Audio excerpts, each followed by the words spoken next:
Okay, so you're tall and you want a naked sport motorcycle and you've got some experience. This is the video for you. What's up everyone?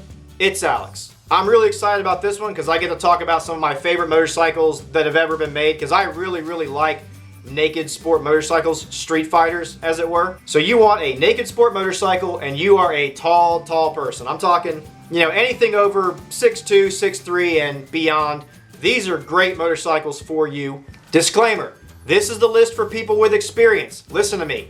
These are not motorcycles for beginners, okay? Not motorcycles for beginners. I don't want to hear in the comment section about that. These are for experienced riders. Best naked sport motorcycles, in my opinion, for tall riders. First off, Suzuki Bandit 1200 and Bandit 1250. The two of them put together.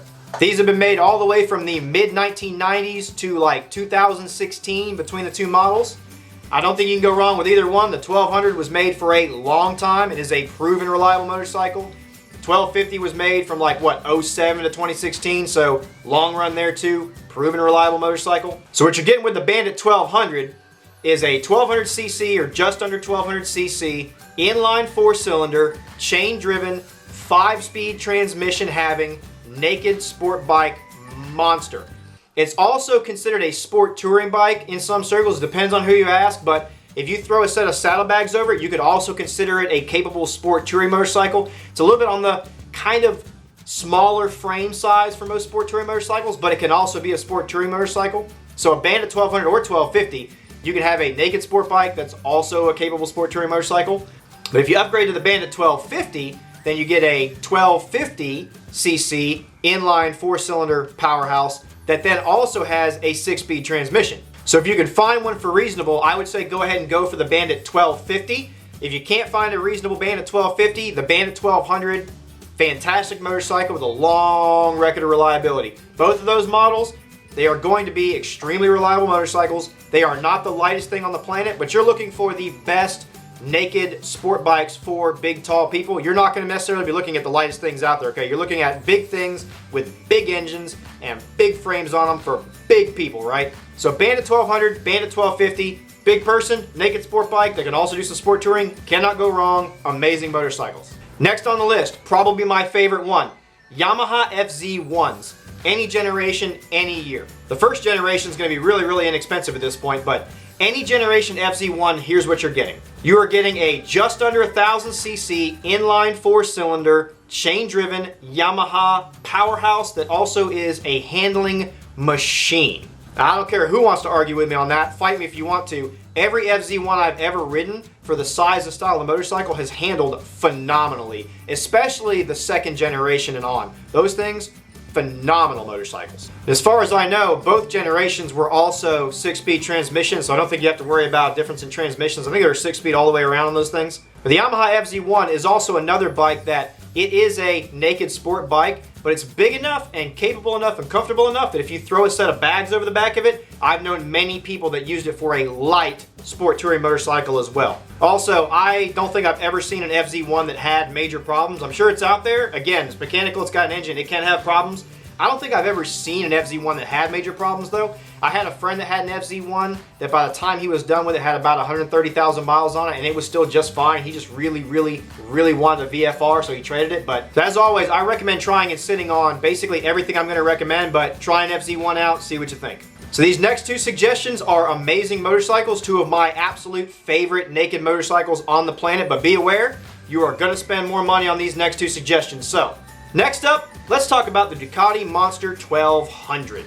This is literally a 1200-ish cc piece of motorcycle artwork that is also uber powerful and you can ride. So if you are a big, tall person and you like naked street fighter sport motorcycles, the Ducati 1200 Monster is incredible. Now, you're gonna spend more money on it, but it's a 140 plus horsepower twin with a frame that is literally a work of art and it just looks incredible. It handles amazing. I got the opportunity to ride one time and it left a great big giant power hungry crazy smile on my face because it was just that stupid fun. Now, that thing is very torquey, it is very touchy on the throttle. It handles like a knife through warm butter. But if you've got some money to spend and you're tall and you want an amazing naked sport motorcycle that like sometimes you don't even want to ride it because it just looks that good, Ducati 1200 Monster. And last but absolutely not least, let's talk about the most powerful one on the whole damn list.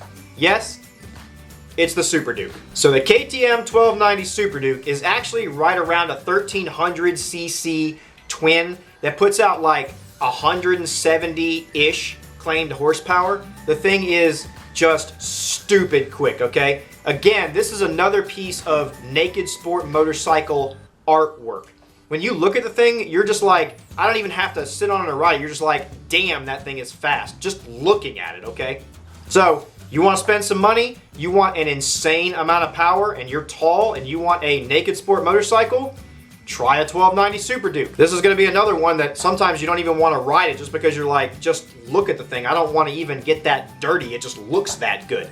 But it is stupid, stupid fun. I've ridden 2 of those actually. They are just absolute torque monster having, super light handling, twitchy, fun freaking motorcycles. That's the only way to put it. I'm not even going to get any more into specs because it's a freaking 1300cc, 170-ish horsepower freaking twin on a tiny little skeleton frame that is big enough and tall enough where a tall rider can enjoy it, but short riders don't feel like it's too big either. But it is just, I mean, it is just stupid powerful and stupid light handling for what it is. So that's it. That should be plenty. I've given you suggestions on both ends of the spectrum, right? You've got suggestions that are really, really inexpensive, very practical, really, really good naked sport bikes for tall people. And then you've got suggestions on the other end that are expensive, literal pieces of motorcycle artwork that are just absolute stupid amounts of power that honestly, there is no reason to have that damn much power on the street. But hey, we're all adults and it's a free world, so go for it. Matter of fact, I think one of those has more power than one of the cars I own right now, if we're being honest. That's it. Those are my suggestions. If it didn't help, put the comments below. Ask more questions. I will answer as many as you want to because I love doing this for you guys. I'm Alex. Peace.